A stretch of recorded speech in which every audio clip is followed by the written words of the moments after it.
you know, it's challenging to change because of patterns.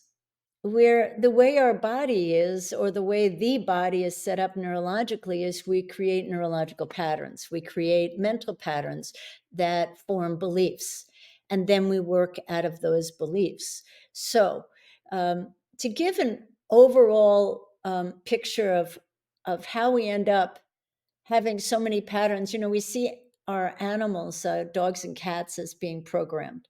But we don't see ourselves that way, which is kind of interesting because in many ways we're also programmed. From the ages, well, probably even in the uterus, you're getting messages.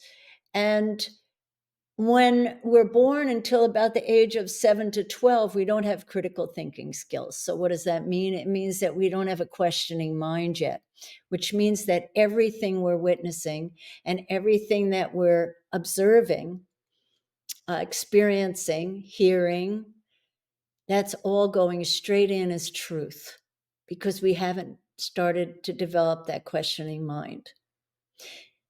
And that gets hardwired because the way we perceive things as truth is based on everything around us, which is basically going to be our family, whatever friends are in our life during that time. It's going to be the educational institution. It's going to be most of the institutions you will have already been influenced by the time you're between 7 and 12. So then to make change, once you do have critical thinking skills and you're willing and able, and I do say willing and able, to actually go within and listen to what your inner standing is rather than your outer standing, the understanding from others versus the understanding from self. When you start to go in, you start to realize that a lot of the things that you thought were true might not work for you, or they may not be true for you. When you start to question, you'll see that if you want to make changes, how challenging it is because you're so hardwired in your neurological system, your thought system, your feeling systems that get hardwired in there as well, so that we get triggered. That's the emotional system getting triggered. So to undo all that takes tremendous amount of understanding from the inside, which I call the inner standing. It takes time to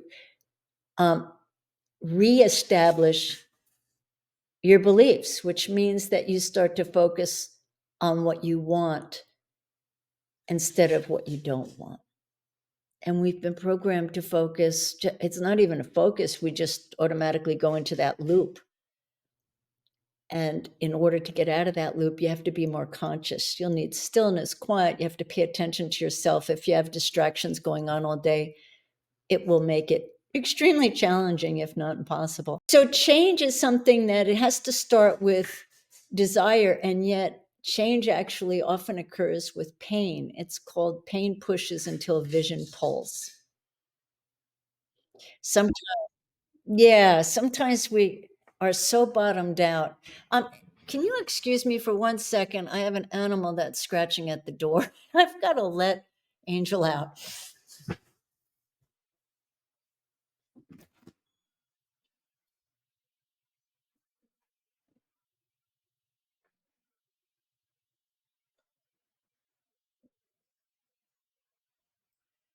Oh, sorry. Sorry about that. That's a first. Okay, so pain pushes until vision pulls. Often what happens, it's not until we bottom out with our pain, meaning the suffering we're experiencing by being out of alignment with what's true for us or what we really want. We can only force ourselves to stay in a situation as long as we're willing to put up with the pain and suffering of it. Often we have to bottom out, like an alcoholic, like a drug addict. We have to bottom out on our suffering